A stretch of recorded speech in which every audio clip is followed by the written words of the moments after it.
저는 뭐 이 분야에 대해서 잘 모르지만 적어도 이제 조선이 한 500년 동안 지탱이 되면서 한 나라가 이제 지탱이 된다는 것은 어떻게 보면 나라를 지키는 뭐 어떤 강력한 어떤 무력이랄까 그런 것들 한편에 있어야 되는 반면에 또 한편으로는 나라를 유지하는 일종의 문화, 사상 그런 게 이제 필요한 것 같아요.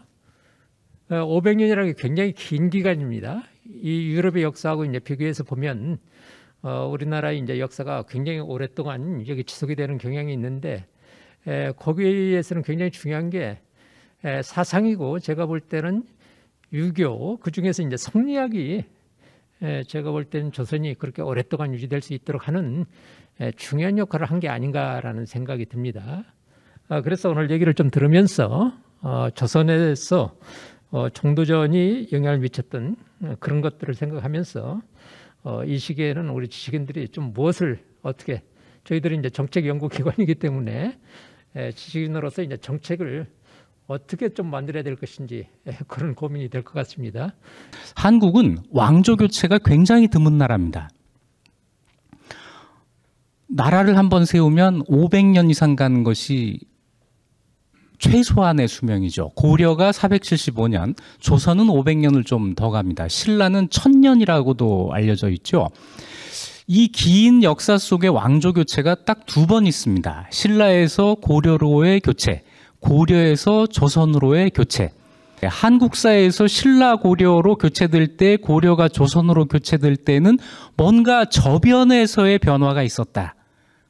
그 저변에서의 변화가 무엇일까? 그것이 무엇인지는 모르겠지만 아래로부터 위로 솟구쳐 올라오는 힘이 있었다고 생각을 하는 겁니다. 그 힘을 우리에게 보여주는 현상은 밀란입니다. 또 한 가지는 아래로부터 힘이 올라가면서도 2번의 왕조 교체에서 공통적으로 나타나는 현상은 제2신분의 제1신분에 대한 승리였다라고 하는 점입니다. 신라가 고려로 넘어갈 때 진골이라는 제1신분이 퇴장하고 육두품, 지방호족이라는 제2신분이 위로 올라서게 됩니다. 고려에서 조선으로의 교체에서도 고려의 귀족들이 퇴장하고 사대부라고 하는 제2신분이 새로운 나라의 주인이 되는 변화가 있습니다. 조선 건국은 아주 특이한 현상입니다. 고려가 조선으로 넘어가는 과정에서 있어야 할 것이 없는 것 한 가지가 뭐냐면 전쟁입니다. 지구상에 새로운 왕조가 탄생할 때 전쟁에 의하지 않은 왕조의 탄생은 대단히 드문 일입니다. 한국 역사만 놓고 봐도 고구려 백제 신라부터 시작한 모든 왕조는 전쟁을 통해서 만들어집니다. 그런데 조선은 전쟁을 거치지 않고 건국이 된 것이죠. 전쟁보다는 논쟁을 통해서 만들어진 나라입니다. 그래서 조선이 필요 이상으로 진지하죠. 조선은 고려 말 개혁의 연장 속에서 만들어진 나라입니다. 이 개혁의 과정에서 보수 세력이 패배하면서 개혁의 결과로 민본이라고 하는 것을 내세운 정치 세력이 승리를 하고 새로운 나라를 만든 것입니다. 따라서 조선은 민본 정치를 하는 나라. 그런데 일국사적인 관점을 벗어나서 세계사적인 관점을 갖게 된다면 다른 해석이 가능합니다. 외부의 충격에 대한 대응이라고 하는 관점을 갖게 된다면 어떻게 될까? 이런 점이 드러나죠. 국제 질서의 변화에 대응하는 방법으로 새로운 왕조를 만들었다. 무엇이냐면 중국에서 원이 쇠퇴하고 명이 등장하는 원명 교체 시기에 국제 질서가 개편되는 것이죠. 이 국제 질서의 개편에 대해서 고려의 보수 세력이 명에 대한 외교에 실패를 했고 그 결과 국가를 더 유지할 수 없게 되었다고 하는 점, 국제 질서 변화에 대한 대응이라고 하는 관점에서 설명할 수 있고, 그래서 조선의 외교는 친명 외교로 자리를 잡게 됩니다. 또 한 가지가 있습니다. 정신세계의 변화가 있습니다. 불교에서 유교로 교체되는 정신세계의 변화. 이런 변화에 대해서 고려의 보수 세력은 불교를 가지고 불교를 지켜내지를 못한 거죠. 이러면서 불교 국가가 종언을 고하고 유교 국가가 만들어집니다. 자, 개혁의 연장에서 민본 정치를 한다고 하는 이 점 이외에 외부의 변화에 대한 대응으로서 친명 유교 국가를 만들었다고 하는 이런 관점을 가질 수가 있는데, 그래서 조선을 설명하는 세 가지 키워드가 민본, 친명, 유교 세 가지입니다. 자, 이걸 만들어가는 과정이 지금부터 설명드릴 이성계와 정도전의 리더십, 그들의 역사적인 역할이 되는 것이죠. 20대부터 40대까지 거의 20년 동안을 전쟁터를 누비게 되는데, 여기에서도 아주 다른 사람과 다른 특징적인 면모가 있습니다. 첫째, 싸우면 절대로 지지 않는다. 이건 뭐 당연하고, 둘째, 이게 중요한데요. 정치적인 발언을 한 적이 한 번도 없다는 겁니다. 그러니까 이성계는 전쟁만 한 군인이에요. 고려의 정치에 개입하거나 하지를 않았습니다. 아주 특이하죠. 그 당시 군인들이 정치에 개입을 많이 했는데 이성계는 그걸 하지 않았습니다. 그러면서 점차 조상의 친원, 반역의 흠결을 조금씩 지워나갑니다. 정도전뿐 아니라 이런 사람들이 14세기에 많이 등장합니다. 이런 사람들을 우리가 신흥사대부라고 하는데요. 고려 후기에 14세기에 왜 이런 사람들이 이렇게 많이 등장할까 하는 게 또 저희 역사학자들의 관심을 끌죠. 왜 그랬을까? 뭔가 지방에서 변화가 있었던 것이 아닐까? 향리들이 뭔가 성장할 수 있는 뭔가 변화가 있지 않았을까? 그게 뭐였을까? 농업의 발전으로밖에는 설명할 수 없지 않을까? 이래서 이제 역으로 추론을 해서 이런 설명의 흐름을 잡는 거죠. 고려 후기에 농업이 발전했고, 그러면서 지방의 중소지주였던 향리들이 성장했고, 이 사람들이 과거급제를 많이 하면서 중앙으로 진출한 것이다. 이런 사람들을 신흥사대부라고 부르자라고 하는 거죠. 아까 이성계에서 잠깐 빠뜨렸는데, 최영 같은 사람은 그냥 무장이라고 하지만 이성계는 신흥무장이라고 했습니다. 가문의 배경이 훌륭하지 않은데 무장으로 출세한 사람들. 여기는 신흥사대부, 두 개의 신흥 세력이 무와 문 양쪽에서 등장을 한 것이죠. 그런데 이 사람들이 과거 공부를 하기 위해서는 성리학을 공부해야 됐어요. 원의 간섭이 100년 동안 계속되었고, 원의 간섭을 받는 동안에 고려의 국가 질서가 다 무너지고, 특히 토지와 노비 문제, 권력을 가진 사람이 일반민의 토지를 빼앗고 양인을 억지로 노비를 만들고 하는 이런 문제가 100년 동안 계속이 됩니다. 정도전의 남다른 점은 유배에서부터 시작이 됩니다. 정도전이 유배지에서 쓴 작품이 금남자병, 금남잡재 해가지고 지금 문집에 남아있는데, 여기 보면 대체로 민에 대한 고마움과 미안함과 이런 감정들이 드러난다는 거죠. 임금님이 아니고 민, 백성들에 대한 생각을 하게 된다는 거예요. 그래서 이 시기를 정도전이 민을 발견한 시기라고 평가를 합니다. 사전이라는 게 있어요. 사전. 저건 뭐냐면 수조권이 개인에게 불법적으로 넘어간 토지. 이거 말이 너무 어렵죠? 수조권부터 설명을 하겠습니다. 수조권 뭐냐면 조세를 거둘 수 있는 권리. 수조권입니다. 고려는 일반 농민이 자기가 소유한 토지를 경작해서 생산물의 10분의 1을 국가에 조세로 내게 돼 있었어요. 그러면 국가는 농민들로부터 조세를 다 걷어서 이걸 국용으로 사용을 하는데, 그 가운데 일부는 관리들에게 나눠줬겠죠. 언젠가부터 관직에서 물러난 다음에 이거를 반납을 안 하고 계속 행사하는 사람들이 생기기 시작했다는 거예요. 이건 불법입니다. 농민의 입장에서는 옛날 수조권자에게 10분의 1을 내고, 새로 설정된 수조권자에게 또 10분의 1 내고, 한 시간이 한 50년 정도 지나면 한 3사람한테 내게 되고 100년 정도 지나니까 4사람, 5사람 이래가지고 고려 말쯤 되니까 좀 과장을 해서 8, 9명한테 내게 되더라. 자, 이것을 개혁해야 된다고 하는 것이 고려 말의 사전 폐지 토지제도 개혁입니다. 저 상황에서 정도전은 어떤 생각을 했을까? 아주 기발한 생각을 합니다. 어떤 생각이냐면 토지가 없는 농민들은 아무런 혜택을 못 받지 않는가? 그렇다면 조준의 저 개혁안이 중요하긴 하지만 저것이 완전할 수 없다라는 생각을 당연히 했겠죠. 그래서 정도전은 이런 구상을 합니다.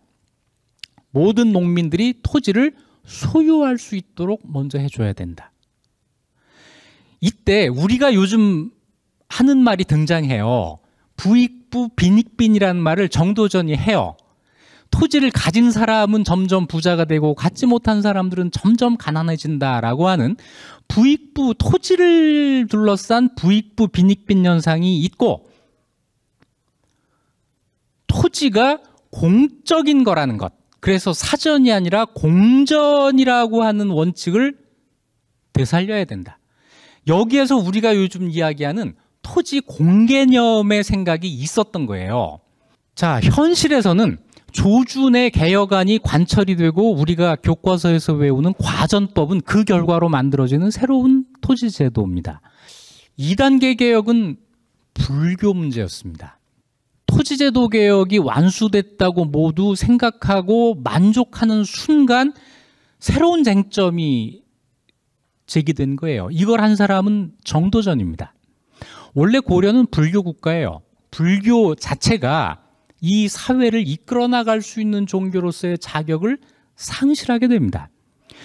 자, 그러는 가운데 성리학자들의 불교에 대한 태도는 두 가지로 다르게 나타나요. 어떤 사람들은 불교의 문제가 아니라 이것은 불교계의 문제다.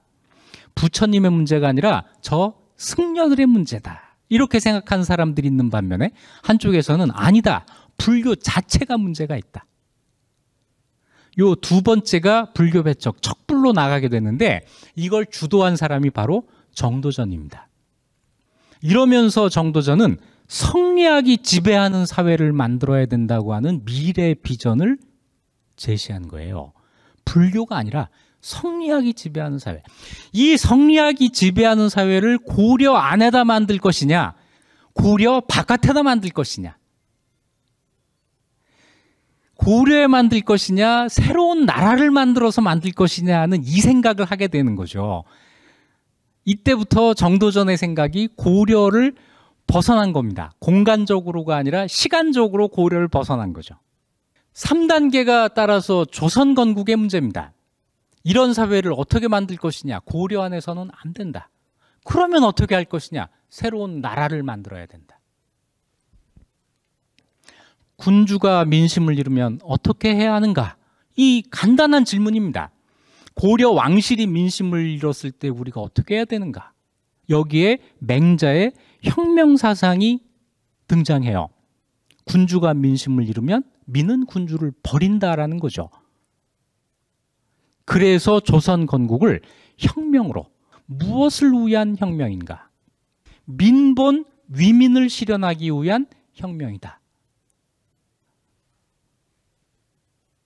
그래서 조선은 민본 정치를 하는 나라로 만들어지는 거죠.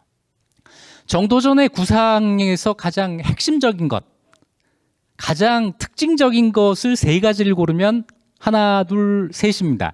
첫째, 총재론. 이 총재에게 모든 정치를 다 맡겨야 된다는 주장이에요.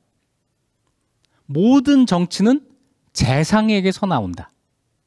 재상은 어떤 사람이 되어야 하느냐? 도덕적으로 깨끗하고 행정력을 갖춘 사람, 깨끗하고 유능한 사람.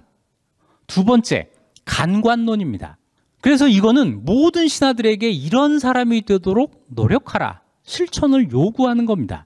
그래서 이런 정치가 가능하다고 보는 거죠. 청렴하고 유능한 재상과 강직한 간관들이 다스리는 나라, 이런 나라를 만들자. 이게 정도전이 구상한 조선입니다. 또 하나의 생각은 혁명론이에요. 왕이 이걸 받아들이지 않는다면 또 다른 혁명이 일어나게 될 것이다. 왜? 민심을 잃으면 민은 군주를 버리니까. 그래서 저는 조선 건국할 때 정도전의 구상은 요 세 가지라고 봅니다. 여기에서 국왕의 역할은 사실상 없죠. 이런 정치를 하게 되면 민본이 가능할 것이다. 그렇다면 국왕은 어떻게 할까? 정도전의 구상 속에 국왕은 사실 들어있지 않아요. 정치는 국왕이 하는 게 아니다. 조선경국전을 보면 국왕은 가장 존엄한 존재라고 여러 번 말이 나옵니다. 그런데 다 허울이에요. 실제로는 상징적인 존재입니다. 군주는 국가에 의존하고 국가는 백성에 의존한다. 따라서 백성은 국가의 근본이요 군주의 하늘이다.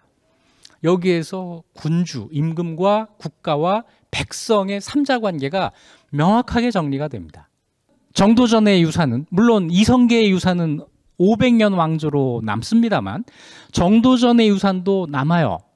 세종의 위민, 민본 정치는 정도전으로부터 틀림없이 영향을 받은 것입니다. 세종 국가 리더십이 만들어지는 것은 정도전이 국가를 만들었기 때문이기도 하지만 그 리더십의 내용이 이미 여기에서 결정이 돼 있었던 거죠. 둘째로 경국대전을 보면 재상의 권한이 대단히 강조되어 있고 언관의 역할도 강조되어 있습니다. 정도전의 조선경국전 그대로는 아니지만 그 정신이 살아남아 있는 거죠. 조선은 연산군과 광해군을 쫓아내는 두 번의 반정을 합니다. 왕조를 교체하진 않았지만 이것은 정도전의 혁명론을 축소해 놓은 것이죠. 경복궁입니다. 이 경복궁은 이성계와 정도전이 우리에게 남긴 선물이에요. 건물이 아니라 건물의 이름이 그렇습니다. 경복궁이 낙성되었을 때 태조가 이성계에게 궁궐의 이름을 지어 나라와 더불어 길이 빛나도록 하라. 전각에 이름을 지라고 했을 때 강령전, 근정전 이런 이름을 지어요. 이름을 지으면서 왜 이런 이름을 지었는지 해설을 붙여 놓았고 이게 지금 남아 있습니다. 강령전은 임금의 침전이에요. 임금이 편히 쉬는 곳. 이 건물의 이름을 강령, 건강하고 편안한 이런 건물이라고 지으면서 해설은 이렇게 붙입니다. 마음을 바르게 하고 덕을 닦는 일은 여러 사람이 보는 데서는 애써 실천하지만 한가히 혼자 있을 때는 안일에 빠져 경계하는 뜻이 게을러지게 됩니다. 무슨 얘기예요? 저나 혼자 있을 때도 공부하세요. 이 얘기죠. 편안히 쉬지 마시고 마음을 바르게 하고 덕을 닦는 일을 혼자 있을 때 침전에서도 하시라. 근정전, 정치에 열심히 해야 된다, 근면해야 된다라는 이름을 지어주면서 임금이 하루도 부지런하지 않을 수가 있겠습니까? 그러나 임금이 부지런해야 한다는 것만 알고 그 까닭을 알지 못하면 그 부지런함이 번뇌하고 까다로운 데 흐르고 말 것입니다. 마구 부지런하지 말고 부지런할 때만 부지런해야 되는데 어디에 부지런해야 되느냐면 어진 일을 구하는 데 부지런하고 어진 일을 임명하는 데 빨라야 한다. 혼자 뭐 하는데 부지런하지 말고 어진 사람을 구하고 쓰는데 부지런해야 된다. 이게 왕이 해야 될 근정이라고 하는 거죠. 여기에 정도전이 생각하는 조선의 국왕은 어떤 존재인지가 아주 분명하게 드러나 있죠. 리더십은 어떻게 정리를 할까요? 여러분이 정리하시면 저는 배우도록 하겠습니다.